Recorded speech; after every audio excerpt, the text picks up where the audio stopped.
G'day, welcome back. This is the next video in my series on World Chess Championship blunders, and we moved on to the 2012 match between Vishy Anand and Boris Gelfand.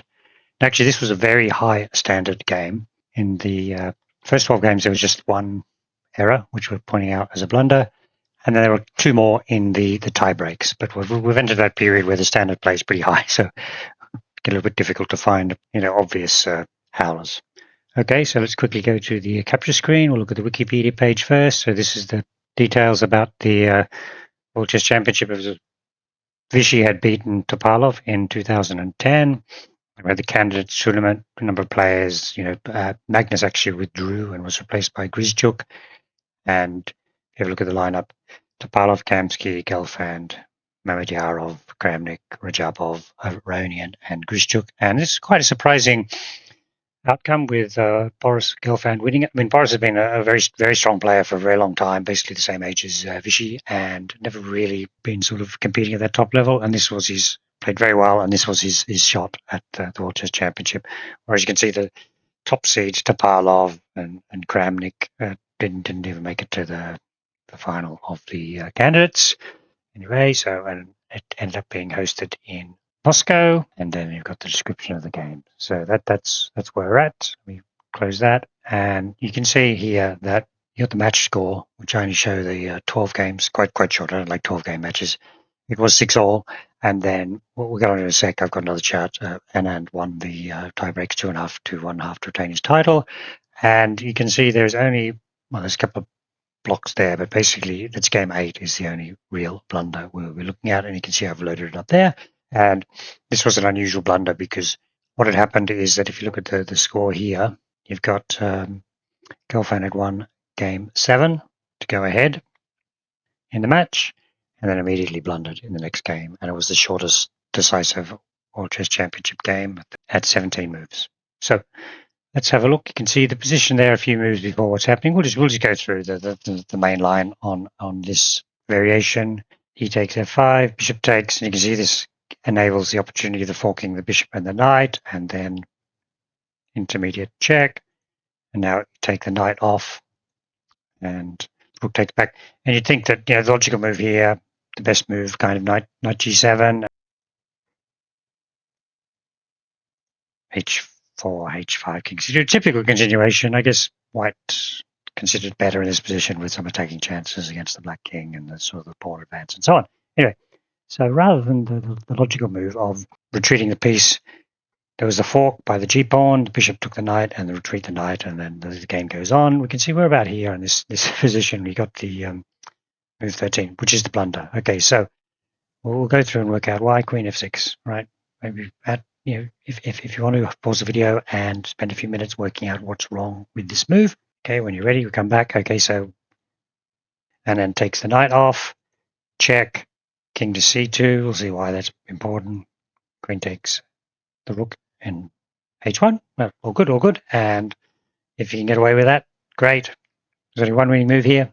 In fact, it says in the Wikipedia page that even commentators such as Leko missed the winning move. There you go, queen to f2, right? And now you see the importance of the king to c2 because the rook both holds the bishop, and also when the bishop moves, the black queen will be attacked, and the rook is protected by the white king. That's it. Resigned. Let's just do a couple of lines here. So if white had gone to c1 instead of c2, then this line goes like that, and the rook can come around, and the queen gets out. But after queen f2, what they say is there is a continuation here.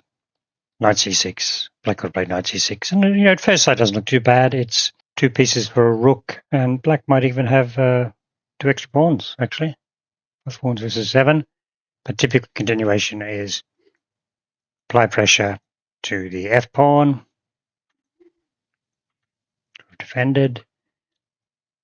Knight's attacking the queen, and also a killer check here, and you can imagine the white queen getting in the dark squares and checkmate there or whatever, right? So basically that knight's got to be taken, and now you can see the sort of bit more clarity. White still dominates the position and has bishop for 2 pawns.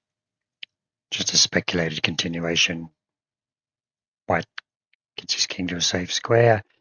the attack on the king side continues, and this is going to be a winning endgame. So that's why after Vishy's queen f2, Boris simply resigned, and it was 1-1, and you can see the continuation there that it went through to the end at 6-6, so therefore we went to the tiebreak. So let me just bring up the next. Okay, so you can see that we've got this is the match score of the tiebreaks. Anand is blue. He won game 2, and that was the difference. And this is game 2. So let's have a look at what happened in game 2. Right, so it's an endgame. Obviously, Anand has the advantage here of the extra pawn, but since rook and knight versus rook tends to be drawn, Gelfand probably thought he'll just sacrifice his bishop for the pawn if required, and the game will be a draw. And in fact, almost every move here is drawn. King e8, bishop e2. Let's just go for a few. Let's say king e8.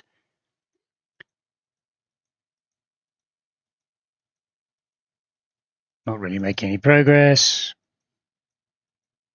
Have to watch out for knight forks and things. Something like that. It ends up a draw. Anyway, so in fact, there's other lines. Bishop e2, rook e7. All these various moves. Keep that option open. But what Gelfand played was rook to f5. Now that has a tactical flaw. So let's see what it is. Knight check first. And now fork the bishop and the rook. There's no checks. So one of those pieces is going to go off. Now, unfortunately, when the pieces get taken off, white ends up with a winning Lucena position. Let's just go through a few moves and see how that works. Right. Can't check along the third rank. Can't move there because you get mated. So rook behind the pawn, check. And this is Lucena position. Right. The machine already sees checkmate. So that was the problem.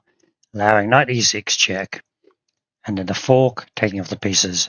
Normally you'd think it'd be a draw, you'd go for Philidor position or something like that. But in this position, because the rook gets pulled away from, it's not behind the pawn when it needs to be, king's on the wrong side, as it were. And you can't set up Philidor's position. Combination things that turned into a loss. And actually that is the loss which lost him the world championship. Now you look at it, so basically it was the 2 blunders by Gelfand, right? So this definitely could have been different. I mean, in earlier matches, Anand, late 2000s, 2010 period, he was just imperious, and he won the world championship in the match. He beat Kramnik, he beat Topalov, but he definitely seems to be. Gelfand was much closer to them in this match, and could easily have won the match. And we've got one more game to have a look at, which is the third tiebreak match, which is another blunder by Gelfand, just to read. There's a double blunder in this. You can see, actually, I've left up this thing here. You can see that basically Anand blundered, Gelfand should have been winning, and then Gelfand blundered, ended up a draw. Okay, here's key position number 1. Now, for those interested, there is a good video by Daniel King from 2012 on this match, and he covers these tiebreak games, and I've just taken a couple of lines from his videos.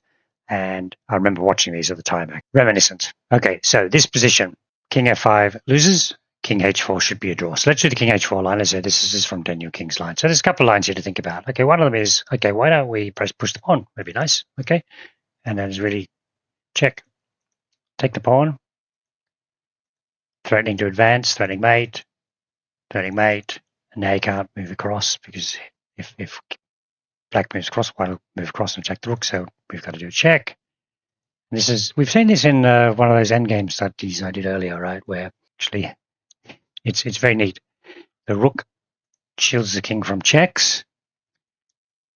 Rook attacks the pawn, and then we're just going to walk up and grab the pawn, and it'll be a draw. Okay, so that's one possibility. After king h4, we've got another possibility, king h4, which is, rather than pushing the pawn, just go there, king g2, take the pawn, stalemate. It's neat. In fact, in that position, taking the pawn is the only move. But you can see white's stalemate is the rook covering all those squares. Pawn's covering that square, king covering that square, and king's holding the pawn. Right. So that's king h4 was the draw. King f5 played by Anand is a losing move. So let's see how this should have proceeded. It's all fine at this stage. Actually, no, I'll take that back. c6 is the wrong move, and rook c, just some checks from black. Anyway, don't want to go into too much detail. So this is kind of the continuation you expect. Time trouble, just do some repetition. It's always good. This is totally winning. Totally winning. Grab that pawn. That was a losing move. And it was just inexplicable because now it's a draw. You can see that the black's king gets close enough. Right, we go back here. Rather than rook to h7, the winning move would be, let's just add a line and go through it. King moves. King advances. Check.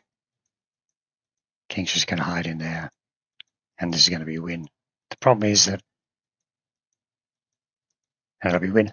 Black didn't have the chance to set up the Vancouver position, right? If you go back to, he needs to get his rook. The rook needs to be on f6, and it's not there. By the time it gets there, it's already too late. Okay, so that was a rook endgame blunder by both of them, actually. So you can see what's happened here is that because of two clear blunders and this sort of mixed blunder, Gelfand didn't get back into the game and he lost 2.5, 1.5. Okay, so anyway, good effort by Gelfand. It could have, I think, worked out differently for him. So next time around, of course, we're going to enter the realm of Carlsen because that's the Carlsen versus Anand match. Hope you enjoyed that, and thank you very much for watching.